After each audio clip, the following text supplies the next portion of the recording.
Hello everybody. अगर आपका budget low है और आप टूरिंग पर्पस के लिए एक बाइक ढूंढ रहे हो तो Bajaj Dominar 250 is the one of the best bike आप कह सकते हो। और हर बार बाइक में एक कमियां तो रहती है। इस बाइक में भी कुछ कमियां है, कुछ कमियां तो है।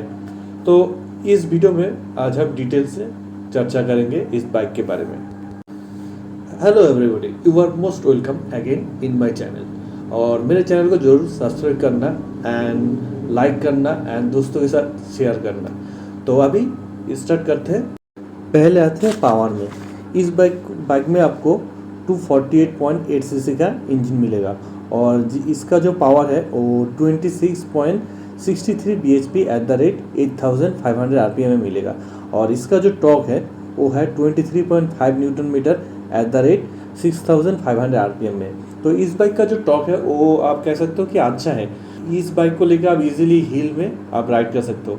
लेकिन इसका जो आरपीएम है, ये आरपीएम 6500 आरपीएम में इसका जो मेन पावर है वो आप फील कर सकते हो। लेकिन जो क्लासिक 350 आप कह सकते हो और जो है होंडा हाइनेस, ये जो बाइक है, इन बाइक का जो आरपीएम है वो 4500 आरपीएम में जो मेन पावर है वो कैच कर लेते हैं। इसलिए वो बाइक हिल के लिए और चढ़ाई करने के लिए बहुत ही अच्छा है। लेकिन ये बाइक भी बुरा नहीं है, इस बाइक में भी आप चढ़ाई कर सकते हो, कोई ऐसा प्रॉब्लम नहीं होगा।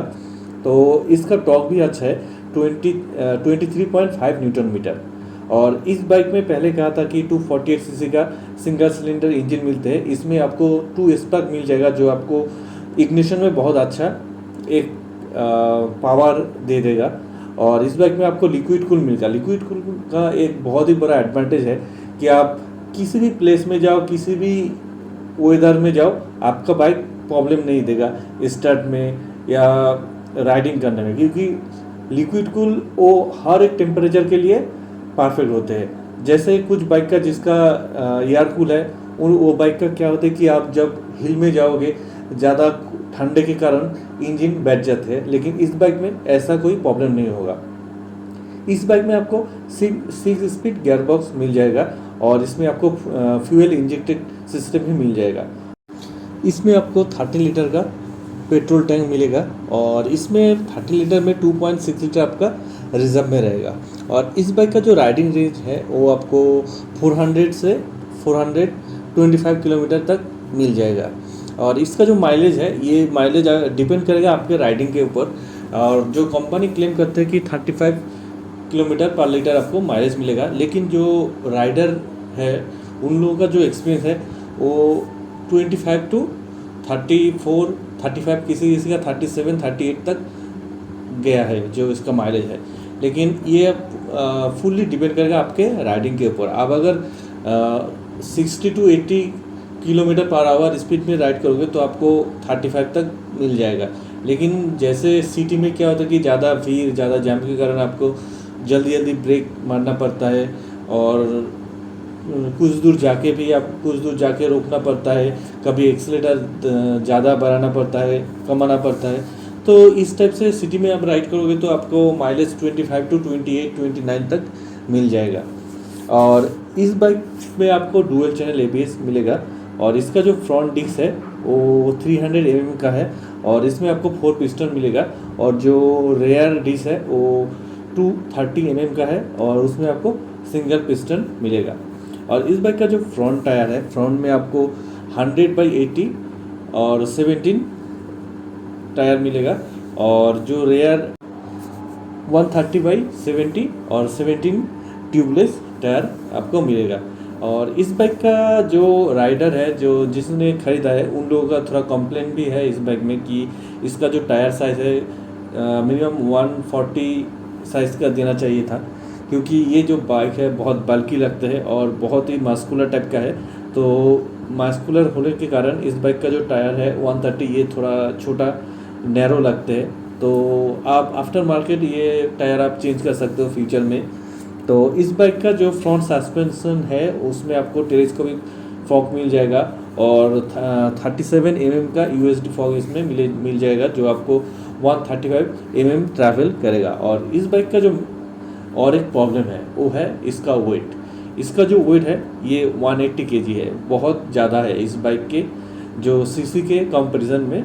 क्योंकि जैसे आप ड्यूक 250 में आप देखो कि जो बाइक है उस बाइक में आपको जो वेट है उसका वेट है 160 टू 70 केजी, और इस बाइक का 180 केजी। और इस बाइक का सीट हाइट जो है वो है 800 और इस हाइट में इस बाइक की जो सीट हाइट है इसमें जो आप पर्सन का हाइट 5.5 5.6 से ज़्यादा है, तो वो उन लोगों के लिए ये बाइक कोई प्रॉब्लम नहीं होगा।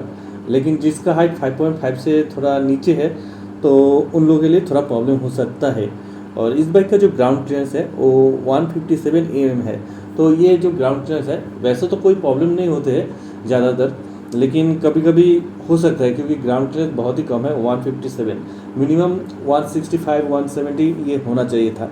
और इस बाइक का कुछ नेगेटिव पॉइंट है, जैसे इसमें आपको USB चार्जिंग पोर्ट नहीं मिलते हैं। जैसे अभी जितना भी बाइक निकल रहा है न्यूली, सब बाइक में आपको आप देख पाओगे कि USB चार्जिंग पोर्ट दिया जाता है, लेकिन कंपनी को ये थोड़ा अपडेट करना चाहिए था USB चार्जिंग पोर्ट। और एक चीज़ है जो इस बाइक में गियर इंडिकेटर नहीं है, ये बहुत चूकता है क्योंकि गियर इंडिकेटर होना ज़रूरी होता है, क्योंकि 6 स्पीड का गियर बॉक्स है। तो आप जब राइड करोगे तो कौन सा गियर में है गाड़ी ये समझ थोड़ा प्रॉब्लम होता है कि आप कभी कभी भूल जाते हो। मेरा भी खुद होता है कि मैं भूल जाता हूँ कौन सा गियर में मैं दे के चलाता हूँ। तो इसलिए गियर इंडिकेटर जो है वो देना चाहिए था और USB चार्जिंग पोर्ट देना चाहिए था, क्योंकि ये एक टूरिंग बाइक है जो जब आप लॉन्ग टूर करोगे तो उस टाइम में चार्जिंग पॉइंट का बहुत ज़रूरत होते हैं। तो ये थोड़ा मुझे प्रॉब्लमेटिक लगा क्योंकि होना चाहिए था। और इसमें आपको ब्लूटूथ कनेक्टिविटी नहीं है, तो वो ऐसा कुछ प्रॉब्लम नहीं है ब्लूटूथ कनेक्टिविटी, और उतना भी ज़रूरत भी नहीं होते है ब्लूटूथ कनेक्टिविटी, किसी पर्सन को ज़रूरत होते है। तो वही एक प्रॉब्लम था कि USB चार्जिंग पोर्ट और गियर इंडिकेटर। तो वैसे ये बाइक बहुत ही कंफर्टेबल है, इसका जो सीट है बहुत ही कंफर्टेबल है। आप जब राइड करोगे तो आप खुद ही फील कर सकते हो कि हाँ ये एक परफेक्ट टूरिंग बाइक है, आप इस बाइक से लॉन्ग टूर इजीली कर सकते हो। तो आई होप कि ये वीडियो आपको अच्छा लगा, और मेरे चैनल को जरूर सब्सक्राइब करना और लाइक करना और कमेंट करना। और आप जब लाइक करोगे कमेंट करोगे तो मुझे अच्छा लगता है वीडियो बनाने में। तो take care and bye, see you again.